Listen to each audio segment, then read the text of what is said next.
Urbanization and patterns of trade in Tamilagam during 300 BC to 300 AD.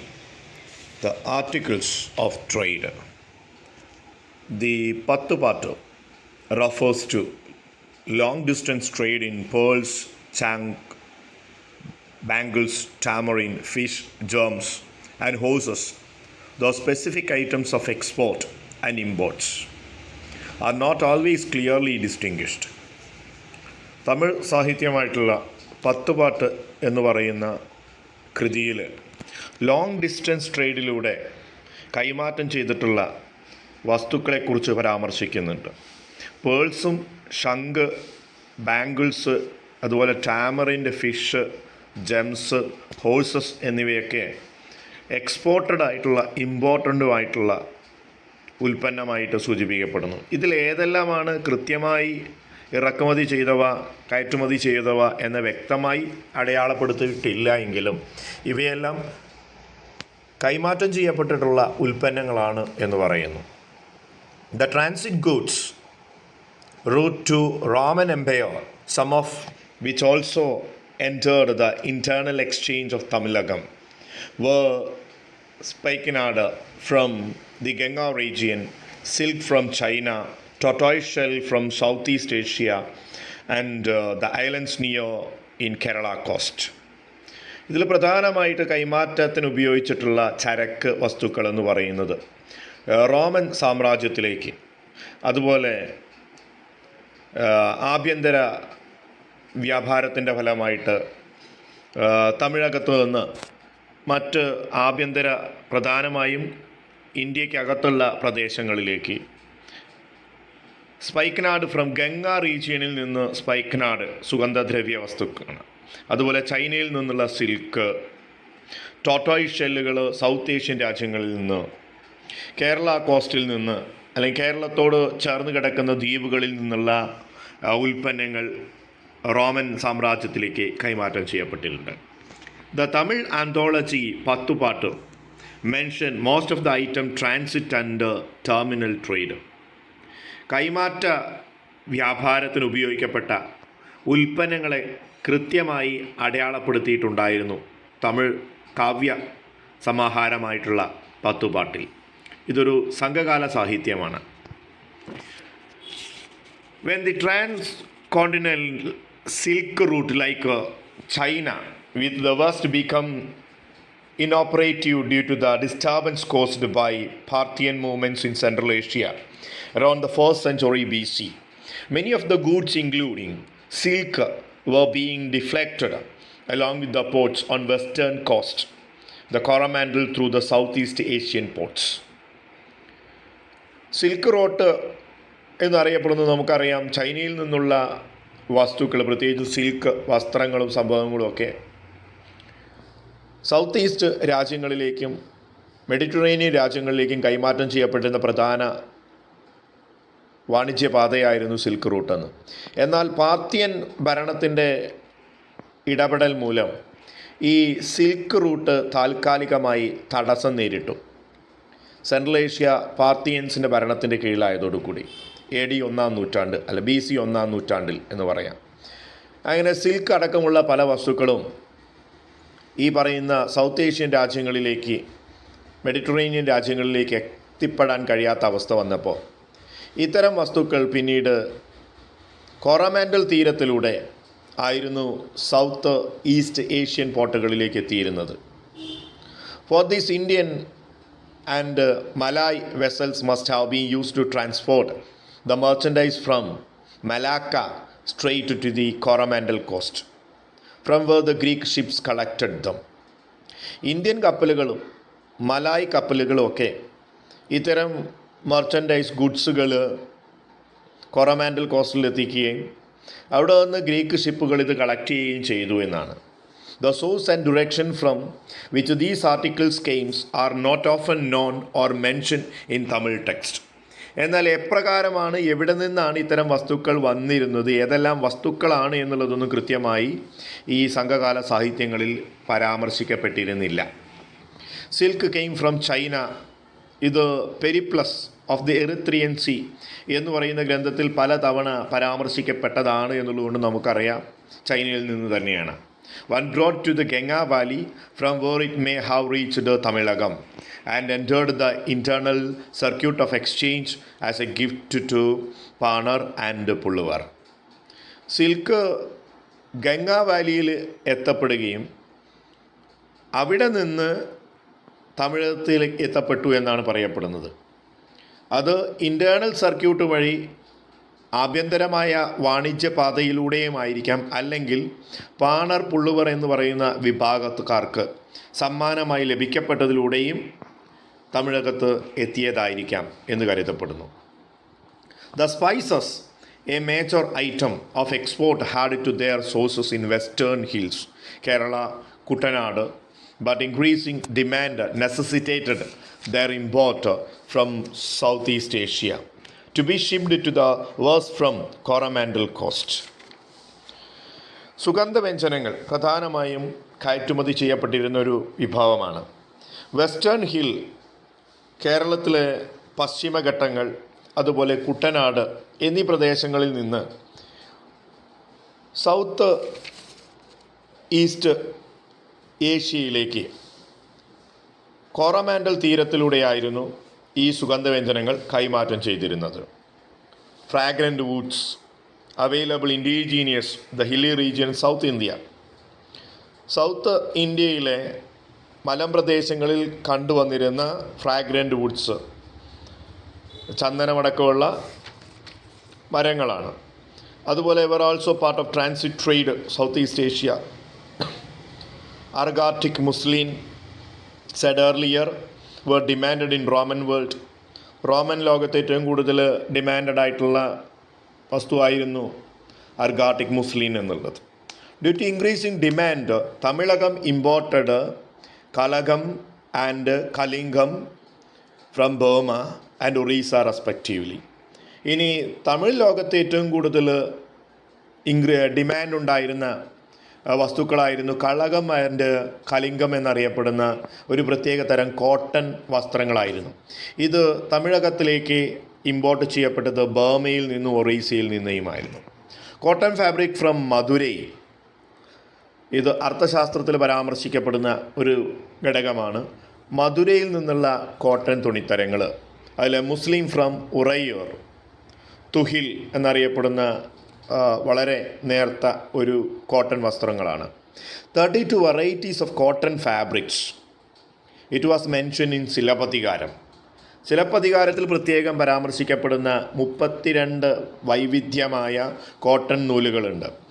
ഇവയെല്ലാം ഇപ്രകാരം ഇറക്കുമതി ചെയ്യപ്പെട്ട തമിഴ്നാട്ടിലേക്ക് ഇറക്കുമതി ചെയ്യപ്പെട്ടതാണ്. ഇതൊക്കെ എക്സ്കവേഷനിലൂടെ നമുക്ക് ധാരാളം ഇതിനുള്ള തെളിവുകൾ, evidence ലഭ്യമാണെന്നുള്ള. Pearls and pepper, two other major item export, came mainly from South India. South ഇന്ത്യയിൽ നിന്ന് പ്രധാനമായും കയറ്റുമതി ചെയ്യപ്പെട്ട 2 പ്രധാനപ്പെട്ട വസ്തുക്കളായിരുന്നു കുരുമുളകും അതുപോലെ പേളും പവിഴമുത്തുകളും. മുത്ത് എന്ന് തന്നെയാണ് അറിയപ്പെടുന്നത്. Muthu heads the category of gems exported. രത്നങ്ങളുടെ കയറ്റുമതിയിൽ പ്രാധാന്യം അറിയിച്ചിരുന്ന മുഖ്യ വസ്തു പേൾ തന്നെ, മുത്തു തന്നെയായിരുന്നു. Pearl rich Pandya coast, the gulf of Mannar being major sources. ഏറ്റവും കൂടുതൽ സമ്പുഷ്ടമായ പവിഴമുത്തുകളാൽ സമ്പുഷ്ടമായ തീരമായിരുന്നു മാന്നാർ കടലിടുക്ക്. പാണ്ഡ്യ രാജവംശത്തിൻ്റെ കീഴിലായിരുന്നു ഇത്. Mani meaning gems was a generic item. ഇതിന് പൊതുവായി അറിയപ്പെട്ടിരുന്ന മറ്റൊരു രത്നമായിരുന്നു മണി എന്നറിയപ്പെടുന്നത്. Carnelian and agate are other gems from Kongu region were the Burli mines in Padiyur and Vaniyambadi. പ്രധാനമായും കയറ്റുമതി ചെയ്തിരുന്ന മറ്റ് 2 രത്നങ്ങളാണ് കാർണേലിയൻ ബീഡ്സ് അതുപോലെ അഗേറ്റ് എന്നിവ. ഇവ പ്രസിദ്ധമായും ലഭ്യമായിരുന്നത് തമിഴ്നാട്ടിലെ കൊങ്ങു പ്രദേശ മേഖലയിൽ നിന്നാണ്. ഇവിടെയുള്ള പടിയൂർ അതുപോലെ വണിയമ്പാടി എന്നറിയപ്പെടുന്ന മൈനുകൾ ഖനനം നടത്തിയ ഖനികളൊക്കെ ഇതിന് പ്രസിദ്ധമാണ്. അർത്ഥശാസ്ത്രത്തിലാണ് ഇത് പരാമർശിക്കപ്പെടുന്നത്. കോയമ്പത്തൂർ മേഖലയാണ് ആധുനിക കോയമ്പത്തൂരിനോട് ചേർന്നിട്ടുള്ള പ്രദേശമായിരുന്നു ഈ പറയുന്ന വണിയമ്പാടി എന്നറിയപ്പെടുന്നത്. വൈഡൂര്യം എന്നാണ് രത്നത്തിൻ്റെ പേര് അറിയപ്പെട്ടിരുന്നത്. And diamond, sapphire, rubies from Sri Lanka, Kudaf from Kurnool region, even in Gujarat, were exported to the South Indian ports, especially Mussiris. South Indian തുറമുഖമായിരുന്ന മുസ്സിരിസിൽ നിന്നും ഈ പറയുന്ന ശ്രീലങ്കയിൽ നിന്നും ഒക്കെ ലഭ്യമായിരുന്ന ഡയമണ്ട്, സഫയർ, റൂബി തുടങ്ങിയ രത്നങ്ങളും കയറ്റുമതി ചെയ്തിരുന്നു. The craft of jewel making, as said earlier, was the next in importance only to textile, for jewels were an important items of export. ഇപ്പോൾ കയറ്റുമതിയിൽ ഏറ്റവും സവിശേഷതയായിരുന്ന ഒരു ഉൽപ്പന്നം ജ്വൽസ് തന്നെയാണ്. ആഭരണങ്ങൾ തന്നെയായിരുന്നു, അല്ലെങ്കിൽ ഇത്തരത്തിലുള്ള രത്നങ്ങളായിരുന്നു. ഇതിൻ്റെ കരകൗശല വിദഗ്ധർ ധാരാളം ഇവിടെ ഉണ്ടായിരുന്നു എന്നുള്ളത് ഇതിന് പ്രാധാന്യം അർഹിക്കുന്നു. ഒരു ടെക്സ്റ്റൈൽസ് ഉൽപ്പന്നങ്ങൾ കയറ്റുമതിയിലൊരു സെക്കൻഡറി പൊസിഷൻ, രണ്ടാം സ്ഥാനമേ ഉള്ളൂ ജെംസിനെ അല്ലെങ്കിൽ ജ്വൽസിനെ അപേക്ഷിച്ച്. Tamil merchants encountered rivalry from merchants hailing from northern region in this trade. ഇനി വ്യാപാരികൾ തമ്മിൽ സംഘർഷങ്ങൾ അതുപോലെ മത്സരങ്ങളൊക്കെ പതിവായിരുന്നു. ഈ തമിഴ് merchants ഇത്തരത്തിലുള്ള വ്യാപാരികൾ തമ്മിലുള്ള കലഹങ്ങൾ ധാരാളം നേരിടേണ്ടി വന്നിട്ടുണ്ട് ഈ വ്യാപാരത്തെ അടിസ്ഥാനമാക്കി. By the 3rd century AD, Sri Lanka significance grew sustainable as a pivotal trading hub, a fact of corroborated by account from Cosmos Indicopleistus, a Greek merchant from Alexandria during the 6th century AD. During the earlier centuries, Tamil served intermediates from Sri Lankan goods in the trade. നമ്മൾ നേരത്തെ പറഞ്ഞു rivalry ഉണ്ട് എന്നുള്ളത്.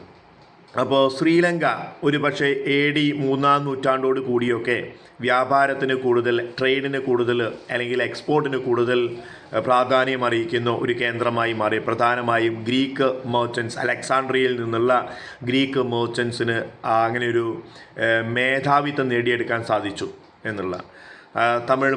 തമിഴന്മാർ ശ്രീലങ്കയിൽ നിന്നുള്ള ഉൽപ്പന്നങ്ങൾ വിദേശ രാജ്യങ്ങളിലേക്ക് കയറ്റുമതി ചെയ്യുന്നതിനുള്ള ഒരു ഇടനിലക്കാർ എന്ന രീതിയിൽ ഇൻ്റർമീഡിയേറ്ററായിട്ട് തമിഴ്സ് നിലകൊള്ളാൻ തുടങ്ങി ഈ ഒരു AD 6-ാം നൂറ്റാണ്ടിലേക്കൊക്കെ എത്തിപ്പെടുമ്പോൾ. This was the major items of export, of which pepper was perhaps the most important, 3/4 of the total bulk of average Roman bound cargo being spices. ഏറ്റവും കൂടുതൽ കയറ്റുമതി ചെയ്യപ്പെട്ട മറ്റൊരു ഉൽപ്പന്നം എന്ന് പറയുന്നത് സുഗന്ധ വ്യഞ്ജനങ്ങൾ തന്നെയാണ്. അതിൽ മുഖ്യ പങ്കും കുരുമുളക് തന്നെയായിരുന്നു. റോമക്കാർ തമിഴകത്തിൽ നിന്ന് കയറ്റുമതി ചെയ്തതിൻ്റെ 3/4 ഭാഗവും സുഗന്ധവ്യഞ്ജനങ്ങൾ തന്നെയായിരുന്നു എന്നാണ്. The Periplus points the Malabar coast, Kuttanad, as the main source of pepper export from Kottayam and Mussiris. Periplus of the Erythraean Sea എന്ന് പറയുന്ന ഗ്രന്ഥത്തിൽ പ്രത്യേകമായി പരാമർശിക്കുന്നത് മലബാർ തീരം, അതുപോലെ കുട്ടനാട്, ഇവിടെ നിന്ന്, അതുപോലെ കോട്ടയം, ഇവിടെ നിന്ന് മുസിരിസ് കേന്ദ്രങ്ങളിൽ നിന്നൊക്കെ ഏറ്റവും കൂടുതൽ പെപ്പർ എക്സ്പോർട്ട് ചെയ്യപ്പെട്ടിട്ടുണ്ട്, കയറ്റുമതി ചെയ്യപ്പെട്ടിട്ടുണ്ട് എന്നുള്ളതാണ്. അതുപോലെ ഏലം എന്ന് പറയുന്നത് cardamom from the Travancore region inferior to that from China, south east Asia was yet another these export. വലിയ പ്രാധാന്യം തിരുവിതാംകൂറിൽ നിന്ന് ഏറ്റവും കൂടുതൽ ഏലം കയറ്റുമതി ചെയ്യപ്പെട്ടു. പക്ഷേ ചൈനയിൽ നിന്നും സൗത്ത് ഈസ്റ്റ് ഏഷ്യയിൽ നിന്നൊക്കെ ഉണ്ടായിരുന്നെങ്കിലും ഇവിടെ നിന്ന് വ്യാപാരം അല്ലെങ്കിൽ കയറ്റുമതി ഉണ്ടായിരുന്നു ഏലത്തിന്. അതുപോലെ മലബാത്രം ഫ്രം ഇൻറ്റീരിയർ ഹിമാലയൻ റീജിയൻ, നാട്, ലെമൺ ഗ്രാസ് എന്നിവ, നാരാതം തമിഴ്നാട്ടിൽ നാരങ്ങാപ്പുല്ലുകൾ എന്നൊക്കെ പറയപ്പെടുന്ന ലെമൺ ഗ്രാസ്, അതുപോലെ നാട്, ഹിമാലയൻ റീജിയനിൽ കണ്ടുവരുന്ന മലബാത്രം എന്നിവയെല്ലാം എക്സ്പോർട്ട് ചെയ്യപ്പെട്ടിരുന്ന കാര്യങ്ങളാണ്. ഇതെല്ലാം സദേൺ പോർട്ടുകൾ വഴി എക്സ്പോർട്ട് ചെയ്യപ്പെട്ടിരുന്നു എന്ന്. അരോമാറ്റിക് വുഡ്സ് കർണാടക, മലബാർ, കോയമ്പത്തൂർ റീജിയനിൽ നിന്ന് sandal, teak, ebony, eagle wood എന്ന് പറയുന്ന അരോമാറ്റിക് വുഡ്സുകൾ സുഗന്ധ വ്യഞ്ജനങ്ങൾ ഉണ്ടാക്കാൻ പറ്റുന്ന അല്ലെങ്കിൽ ലേപനങ്ങളൊക്കെ ഉണ്ടാക്കാൻ പറ്റുന്ന വൃക്ഷങ്ങൾ were great demand. The indigenous sources were supplemented by those from Southeast Asia and centuries after Common Era. AD 1-ാം നൂറ്റാണ്ട് മുതൽ ഇത്തരത്തിലുള്ള അരോമാറ്റിക് വുഡ്സുകൾക്കും സൗത്ത് ഈസ്റ്റ് ഏഷ്യയിലേക്ക് കയറ്റുമതി ചെയ്യപ്പെട്ടിരുന്നു തമിഴകത്തു നിന്ന്. According to Periplus of the Erythraean Sea, imports to South India include a variety of goods such as coin, toppers, coral, lightweight textiles, patterned linen, antimony, copper, tin, lead, wine, religar, orpiment.